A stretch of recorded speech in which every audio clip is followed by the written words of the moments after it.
Hi dears, welcome to Just Design. ഇന്ന് നമ്മൾ വളരെ ബ്യൂട്ടിഫുൾ ആയിട്ടുള്ള സിമ്പിളായിട്ടുള്ള ഒരു യോക്ക് ഡിസൈനാണ് ചെയ്യുന്നത്. അതിന് വേണ്ടിയിട്ട് ഞാൻ ഇവിടെ ഒരു റെഡ് കളറിൽ തന്നെ ബീഡ്സുകൾ എടുത്തിട്ടുണ്ട്. റൗണ്ട് ബീഡ്സുകളാണ് കേട്ടോ. അത് ഏകദേശം ഈ ഒരു സൈസിലുള്ള ബീഡ്സുകൾ എടുക്കാനായിട്ട് ശ്രദ്ധിക്കുക. പിന്നെ അതേപോലെ തന്നെ നമുക്ക് കുറച്ച് കട്ട് ബീഡ്സാണ് വേണ്ടത്. ഗോൾഡൻ കളറിലെ കട്ട് ബീഡ്സ് കേട്ടോ. അപ്പോൾ ഇത് ഞാനൊരു 10 രൂപയുടെ പാക്കറ്റിൽ വാങ്ങിച്ചിരിക്കുന്നതാണ് കേട്ടോ. അപ്പോൾ ഈ ഒരു ബീഡ്സ് അതേപോലെ തന്നെ പിന്നെ നമുക്ക് അതേപോലെ തന്നെ 10 രൂപയുടെ ഒരു പാക്കറ്റിൽ വാങ്ങിച്ചിട്ടുള്ള കട്ട് ബീഡ്സ് ഒരു ഗോൾഡൻ കളറിൽ തന്നെയാണ്. ഡാർക്ക് ഗോൾഡൻ അല്ല, ഒരു ലൈറ്റ് ഗോൾഡൻ കളറാണ്, ചെറിയ സൈസാണ് കേട്ടോ. അപ്പോൾ നമുക്ക് എൻ്റെ പാറ്റേൺ ഇങ്ങനെയാണ് കേട്ടോ വരുന്നത്. ആദ്യം നമ്മൾ നെക്കൊക്കെ മാർക്ക് ചെയ്ത് കൊടുത്തു. നെക്ക് മാർക്ക് ചെയ്ത് യോക്കിൻ്റെ ഭാഗം എന്ന് പറയുമ്പോൾ 12 to 13 ഇഞ്ചോളം ഞാനിവിടെ എടുത്തിട്ടുണ്ട്. അപ്പോൾ ഏകദേശം നിങ്ങൾ ആ ഒരു അളവിലെടുക്കുക. പിന്നെ എന്താ, നമ്മുടെ മെറ്റീരിയൽ വളരെ എളുപ്പത്തിൽ പെട്ടെന്ന് വരച്ചെടുക്കാൻ പറ്റും. 12 to 13 നിങ്ങൾ അടയാളപ്പെടുത്തി കഴിഞ്ഞാൽ ഇതേപോലെ പിന്നെ സിക്സാഗ് രീതിയിൽ ഇതേപോലെ നിങ്ങൾക്ക് വരച്ച് കൊടുക്കുക. വരച്ച് കൊടുക്കുമ്പോൾ ഏകദേശം ആ സെൻറ്ററിൽ കുറച്ച് റൗണ്ട്സ് കൊടുത്തേക്കണം കേട്ടോ. ആ ഒരു ഭാഗം എന്ന് പറയുന്നത് ഒരു 1.5 ഇഞ്ച് നിങ്ങൾ മാർക്ക് ചെയ്തിട്ട് വേണം ഈ ഒരു സിക്സാഗ് രീതിയിൽ ലൈൻസ് വരച്ച് കൊടുക്കാനായിട്ട്. മനസ്സിലായോ? ആദ്യം നമ്മൾ 1.5 ഇഞ്ചിൽ ലൈൻസ് കൊടുക്കാനായിട്ട് മാർക്ക് ചെയ്ത് കൊടുക്കുക. അതിനുശേഷം ആ സിക്സാഗ് രീതിയിൽ നമ്മൾ ലൈൻസ് കൊടുക്കുന്നു. അതിനുശേഷം സെൻറ്ററിൽ കുറച്ച് റൗണ്ട്സ് കൊടുത്തിട്ടുണ്ട്. മുകളിലൊരു റൗണ്ട്, താഴെ 2 ഭാഗത്തായിട്ട് 2 റൗണ്ട്. അങ്ങനെയാണ് നമ്മൾ ഈ ഒരു പിക്ക് നമ്മൾ വരച്ചിട്ടുള്ളത്.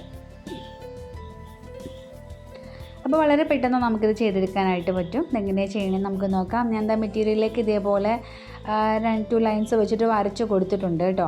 അപ്പോൾ ഇങ്ങനെയാണ് വരുന്നത്. ഇങ്ങനെ വരച്ചാണ് നമ്മൾ കൊടുക്കുന്നത്. മനസ്സിലായോ? അപ്പോൾ സ്കെയിൽ ഒന്ന് എടുക്കുക. സ്കെയിൽ എടുത്തിട്ട് നിങ്ങൾക്ക് തെറ്റിപ്പോവാതിരിക്കാൻ വേണ്ടിയാണ് ഞാൻ സ്കെയിൽ എടുത്ത് കാണിക്കുന്നത്. ഏകദേശം ഇങ്ങനെ ആ സ്കെയിലിൻ്റെ ഒരു അളവുണ്ട്. സ്കെയിലിൻ്റെ ഇപ്പം കാണിച്ചു തരാം, സൂം ചെയ്ത് കാണിച്ചു തരാം. കണ്ടോ, നമ്മുടെ ആ ഒരു 1 ഇഞ്ചുള്ള ആ സ്കെയിലിൻ്റെ ആ ഒരു അളവിൽ ഞാൻ ഇങ്ങനെ സിക്സാഗ് രീതിയിൽ വരച്ച് കൊടുത്തിട്ടുണ്ട്. അപ്പോൾ സ്കെയിൽ അങ്ങോട്ടോ ഇങ്ങോട്ടോ മാറിപ്പോകരുത് കേട്ടോ. സ്കെയിൽ അങ്ങോട്ടോ ഇങ്ങോട്ടോ മാറിപ്പോയി കഴിഞ്ഞാൽ അപ്പോൾ നമുക്ക് ചേഞ്ച് വരും. അപ്പോൾ ഇങ്ങനെ ആ ഒരു 1 ഇഞ്ചിൽ നമുക്കിങ്ങനെ വരച്ച് നമ്മളിങ്ങനെ കൊടുക്കുകയാണ് ചെയ്യുന്നത് കേട്ടോ. അപ്പോൾ വളരെ പെട്ടെന്ന് നമുക്ക് ചെയ്യാൻ പറ്റും ഈ ഒരു രീതിയിൽ ചെയ്ത് കഴിഞ്ഞാൽ. പിന്നെ അടുത്ത ലൈൻ വരുമ്പോൾ നമുക്ക് ഫ്രീ ഹാൻഡായിട്ട് തന്നെ വരച്ച് പോകാം, ഒരേ അളവിൽ തന്നെ വരച്ച് പോകാം. പിന്നെ സെൻറ്ററിൽ കുറച്ച് റൗണ്ട്സ് കൊടുത്തിട്ടുണ്ട്. ഞാൻ മുമ്പേ കാണിച്ചില്ലേ ആ ഒരു ലൈൻസ്, ഒരു 1.5 ഇഞ്ച് ഞാൻ കൊടുത്തിട്ടുണ്ട്. മനസ്സിലായോ? ആ ഒരു ഗ്യാപ്പിന്, അതായത് സെൻറ്ററിൽ വരുന്നിട്ടുള്ള ആ ഒരു ഡോട്ട്സ് കൊടുത്തിട്ടുള്ള ഭാഗത്തിന് 1.5 ഇഞ്ച് കൊടുത്തിട്ടുണ്ട്. ഇനി ഞാൻ ആ ഒരു ലൈൻസൊക്കെ ഒന്ന് ഫില്ല് ചെയ്ത് കൊടുക്കാൻ പോവാണ് കേട്ടോ. അപ്പോൾ നോർമൽ ത്രെഡ് എടുത്തിട്ടുണ്ട് ഇവിടെ. അതേപോലെ ഒരു കട്ട് ബീഡ്സ് നമ്മൾ ഫിക്സ് ചെയ്തു. അതിനുശേഷം കുറച്ച് മുമ്പിലേക്ക് നീക്കി ത്രെഡ് എടുത്തു. ബാക്കിലേക്ക് ഒരു ബീഡും കൂടെ ഫിക്സ് ചെയ്ത് കൊടുത്തു. അപ്പം ബാക്ക് സ്റ്റിച്ച് പോലെയാണ് നമ്മൾ ചെയ്ത് കൊടുക്കുന്നത്. അപ്പോൾ ഇങ്ങനെ ചെയ്ത് കഴിഞ്ഞാൽ നമുക്ക് നമ്മുടെ ഈ ഒരു ബീഡ്സ് അങ്ങനെ തന്നെ ഇരിക്കും, നമുക്ക് വാഷ് ചെയ്യുന്ന സമയത്തൊന്നും പോവത്തില്ല. അപ്പോൾ ഇതേപോലെ നിങ്ങൾ ചെയ്യാനായിട്ട് ശ്രദ്ധിക്കുക. അപ്പോൾ ഓരോ ബീഡും ബാക്ക് സ്റ്റിച്ച് ചെയ്ത് നമുക്ക് നീഡിലിൽ എങ്ങനെ ചെയ്യണോ അതേപോലെ തന്നെ നമുക്ക് കിട്ടും കേട്ടോ. പിന്നെ നമുക്ക് പ്രത്യേകം ലോക്ക് ഇടേണ്ട യാതൊരു ആവശ്യവും വരണില്ല. പിന്നെ നമ്മൾ ആദ്യം ഒരു ബീഡ്സ് കോർക്കുമ്പോൾ തന്നെ ആദ്യം കുറച്ച് ലോക്ക് ഇട്ട് കൊടുത്തിട്ട് വേണം അടുത്തതൊക്കെ ചെയ്ത് പോവാനായിട്ട്. അപ്പോൾ ഞാൻ മിക്ക വീഡിയോസിലും ഞാനത് പറയുന്നുണ്ട്. നിങ്ങളിങ്ങനെ ഫോളോ ചെയ്ത് കഴിഞ്ഞാൽ നിങ്ങൾക്ക് നല്ലൊരു ഡ്രസ്സ് ഡിസൈൻ ചെയ്യാനും പറ്റും. അതേപോലെ തന്നെ ഒരുപാട് നാൾ നിൽക്കുകയും ചെയ്യും. കസ്റ്റമേഴ്സൊക്കെ ചെയ്യുന്നവർക്കൊക്കെ ഈ ഒരു രീതിയിൽ ചെയ്ത് കൊടുത്താൽ മതി. ഇപ്പം കണ്ടോ, നമ്മൾ ഓരോ ബീഡ്സുകൾ നമ്മൾ ചെയ്ത് കൊടുക്കണമുണ്ടോ. അപ്പോൾ ഇതേപോലെ ആ 2 ലൈൻസും തൊട്ടപ്പുറത്തെ ആ ലൈൻസ് കണ്ടോ നമ്മൾ ഒരേപോലെ വരച്ചിട്ടുണ്ട്. ആ ഒരു ലൈനും നമ്മൾ ഇതേപോലെ തന്നെ വരച്ച് കൊടുക്കുക. വരച്ച് കൊടുത്ത് കഴിയുമ്പോൾ നമുക്ക് നല്ല ഭംഗിയുള്ള ഒരു ഡിസൈനാണ് കേട്ടോ. അത് ഭയങ്കര സിമ്പിളായിട്ടുള്ളൊരു ഡിസൈനാണ്. ബിഗിനേഴ്സിന് വളരെ എളുപ്പത്തിൽ ചെയ്യാൻ പറ്റും.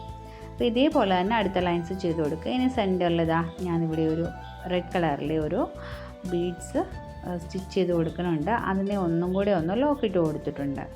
ഇനിയിപ്പം ഞാൻ ആദ്യം കാണിച്ചിട്ടുള്ള ഒരു 10 രൂപയുടെ പാക്കറ്റിൻ്റെ ഒരു കുഞ്ഞു ബീഡ്സ് കാണിച്ചില്ലേ, അതേ ഒരു ബീഡ്സ്, ഈ ഒരു ബീഡ്സ് നമുക്കൊരു 6 to 8 ബീഡ്സ് നമുക്ക് നോക്കണം. ഒന്ന് കുറച്ച് കോർത്തിട്ട് ഇതിനെ ഒന്ന് റൗണ്ട് ചെയ്ത് നോക്കണം. അപ്പോൾ റൗണ്ടിൽ കറക്റ്റായിട്ട് വരുന്നുണ്ടെങ്കിൽ അത്രയും തന്നെ ബീഡ്സ് എടുക്കാനായിട്ട് ശ്രദ്ധിക്കുക.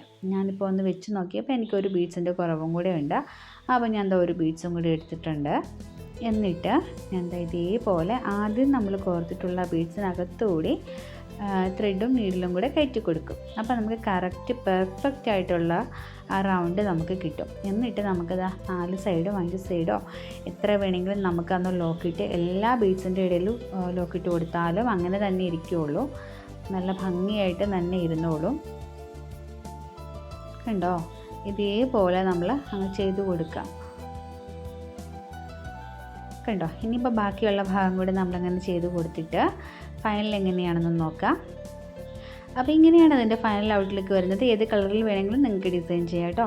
അപ്പോൾ ഇന്നത്തെ വീഡിയോ നിങ്ങൾക്ക് എല്ലാവർക്കും യൂസ്ഫുള്ളായെന്നും ഇഷ്ടമായെന്നും ഞാൻ കരുതുന്നു. അപ്പോൾ നമ്മുടെ ചാനൽ മറക്കാതെ സബ്സ്ക്രൈബ് ചെയ്തേക്കണേ. ഫ്യൂച്ചറിലിടുന്ന വീഡിയോസിന് നോട്ടിഫിക്കേഷൻ കിട്ടാൻ വേണ്ടി ഓൾ ഓപ്ഷൻ തന്നെ എനേബിൾ ചെയ്യുക. വീണ്ടും നല്ലൊരു വീഡിയോ ആയിട്ട് കാണാം. താങ്ക്